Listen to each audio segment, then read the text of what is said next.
മനസ്സിലുണ്ടോ? MXലുണ്ട്. MX wedding centre, Valanchery, Pattambi, Koottanad, Koppam, Kechery. വിവിധ ആവശ്യങ്ങൾ ഉന്നയിച്ച് വിളയൂർ കൃഷിഭവനിലേക്ക് കർഷകരുടെ മാർച്ച്. കർഷക സംഘത്തിന്റെ നേതൃത്വത്തിലായിരുന്നു സമരം. നെല്ല് സംഭരണത്തിലെ അപാകതകൾ പരിഹരിക്കണമെന്നുൾപ്പെടെയുള്ള ആവശ്യങ്ങൾ ഉന്നയിച്ചാണ് കേരള കർഷക സംഘത്തിന്റെ നേതൃത്വത്തിൽ വിളയൂർ കൃഷിഭവനിലേക്ക് മാർച്ച് നടത്തിയത്. സംസ്ഥാന വ്യാപകമായി നടത്തുന്ന സമരത്തിന്റെ ഭാഗമായി കൂടിയായിരുന്നു വെളിയൂരിലും കർഷക സംഘത്തിന്റെ നേതൃത്വത്തിൽ സമരം സംഘടിപ്പിച്ചത്. പേരൂർ സെന്ററിൽ നിന്നും പ്രകടനമായാണ് കർഷകർ മാർച്ചിൽ അണിനിരന്നത്. കർഷക സംഘം area treasurer K Murali March ഉദ്ഘാടനം ചെയ്തു. ഈ പഞ്ചായത്തിലെ എല്ലാ ഉദ്യോഗസ്ഥന്മാർക്കും കൃത്യമായിട്ട് ശമ്പളം കൊടുത്തല്ലോ. അപ്പൊ നിങ്ങൾ കരുതൻ ട്രഷറിന്നാണ് ഉദ്യോഗസ്ഥന്മാർക്ക് ശമ്പളം, ട്രഷറിന്നല്ല. പഞ്ചായത്തിലെ ജീവനക്കാർക്ക് ശമ്പളം കൊടുക്കുന്നത് പഞ്ചായത്തിന്റെ PD അക്കൗണ്ട് വഴിയാണ്. പഞ്ചായത്ത് അക്കൗണ്ടിലുള്ള പണം ഉപയോഗപ്പെടുത്തി എല്ലാ ഉദ്യോഗസ്ഥന്മാർക്കും 4 മാസത്തെ ശമ്പളം കൊടുത്തു. അംഗനവാടികൾ ഉൾപ്പെടെ പഞ്ചായത്തിന്റെ കീഴിലുള്ള എല്ലാ തദ്ദേശ സ്വയംഭരണ സ്ഥാപനം നിയന്ത്രിക്കുന്ന സ്ഥാപനങ്ങളിലും പേപ്പർ ടെന്റെ പൈസ കൊടുത്തു. എല്ലാ കറണ്ട് ബില്ലും നിങ്ങൾ കൊടുത്തു. എല്ലാ ഉദ്യോഗസ്ഥന്മാരുടെ ശമ്പളം കൊടുത്തു. എല്ലാ കുടിശ്ശികയും തീർത്തപ്പോ ഈ പാവപ്പെട്ട കൃഷിക്കാരന്റെ പൈസ കൊടുക്കാൻ കേരള ഗവൺമെന്റ് പണം തന്നില്ല എന്ന ന്യായം എങ്ങനെ നിങ്ങൾ നാട്ടുകാരോട് പറയുക?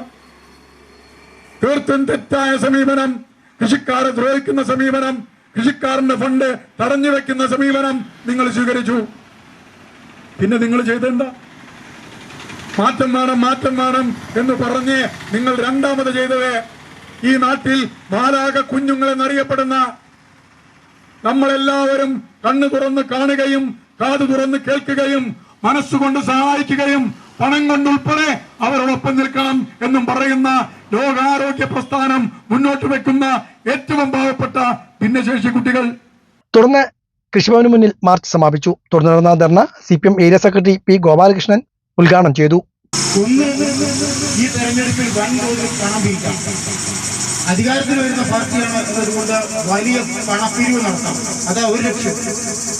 രണ്ടാമത്തതും പ്രധാനപ്പെട്ടതുമായ ലക്ഷ്യത്തെ ഉദ്യോഗസ്ഥന്മാരെ മരവിപ്പിക്കാം, മിരട്ടാം. സർക്കാരിന്റെ അവസാന കാലത്ത് ഏത് സർക്കാരും ഒരുപാട് നല്ല കാര്യങ്ങൾ ചെയ്യാറുണ്ട്. ചില നല്ല കാര്യങ്ങൾ പൂർത്തിയാക്കേണ്ടതുണ്ട് സർക്കാരിന്. ഉദ്യോഗസ്ഥന്മാരുടെ സഹായം സർക്കാരിന് നിർബന്ധം. അപ്പൊ ഉദ്യോഗസ്ഥന്മാരെ മിരട്ടാൻ വേണ്ടി, മര്യാദയ്ക്ക് നിന്നോ ഞങ്ങളാ വരാൻ പോകുന്നത് എന്ന് പേടിപ്പിക്കാൻ വേണ്ടിയാണ് കോൺഗ്രസ് നേതാക്കളെ പ്രഖ്യാപനം നടത്തുന്നത്. P രാജൻ, K മണികണ്ഠൻ തുടങ്ങിയവരും പങ്കെടുത്ത് സംസാരിച്ചു. കർഷക സംഘത്തിന്റെ നേതൃത്വത്തിൽ മുതുതലയിലും കൃഷിഭവന് മുന്നിൽ മാർച്ചും ധർണയും നടത്തി. കർഷക സംഘം area vice president T Gopalakrishnan ധർണ ഉദ്ഘാടനം ചെയ്തു. KM Vasudevan, M Sudhakaran, M Parameswaran തുടങ്ങിയവർ പങ്കെടുത്ത് സംസാരിച്ചു. കൊപ്പത്ത് നടന്ന സമരം ഏരിയ പ്രസിഡന്റ് P വിജയകുമാർ ഉദ്ഘാടനം ചെയ്തു. U അരുൺകുമാർ അധ്യക്ഷനായി. തിരുവേപ്പൂരിൽ നടന്ന സമരം CM നീലകണ്ഠൻ ഉദ്ഘാടനം ചെയ്തു. പട്ടാമ്പിൽ നടന്ന സമരം N രാജൻ ഉദ്ഘാടനം ചെയ്തു. സഹകരണ ബാങ്കിനെ ഏൽപ്പിച്ചു. പൈസ കൊടുക്കാനുള്ള ഉത്തരവാദിത്വം ഇപ്പൊ അതേ ആയിട്ടുള്ളൂ. ഞങ്ങൾ ആവശ്യപ്പെടുന്നതല്ല, നെല്ല് സംഭരണം മുതൽ നെല്ലുകാരുടെ ചൂഷണം ഇല്ലാതാക്കാനും ഒക്കെ തന്നെ സഹകരണ ബാങ്ക് മുഖേന നെല്ല് ഏറ്റെടുത്ത് അതിന്റെ പൈസ കർഷകർക്ക് കൊടുക്കണമെന്നാണ് നമ്മുടെ ആവശ്യം. പക്ഷെ ഒരു ഘട്ടം വിജയിച്ചു. സഹകരണ ബാങ്ക് പൈസ കൊടുക്കാൻ തയ്യാറായി. നമുക്ക് ഈ PRS നമ്മുടെ കയ്യിൽ കിട്ടിയ ബാങ്കിൽ കൊടുക്കുക. അപ്പൊ കാശ് കിട്ടില്ല. പിന്നീട് എന്ത് വേണം? പാലക്കാട് സപ്ലൈകോല് കൊണ്ടുകൊടുക്കണം. ഈ PRSകളൊക്കെ അപ്രൂവ് ചെയ്യണം. അതും വലിയൊരു കടമ്പേട്ടോ, വലിയ കടമ്പയാണ്.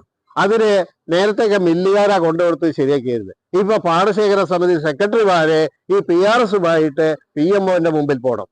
PMO അവിടെ ചെന്ന് കഴിഞ്ഞാൽ തന്നെ പ്രാരാബ്ധ പറയാം, ഇവിടെ സ്റ്റാഫില്ല, അതില്ല, അതില്ല എന്നൊക്കെ പറയും. അപ്പൊ നമ്മളൊക്കെ കേട്ടുന്ന പ്രശ്നമാണ്.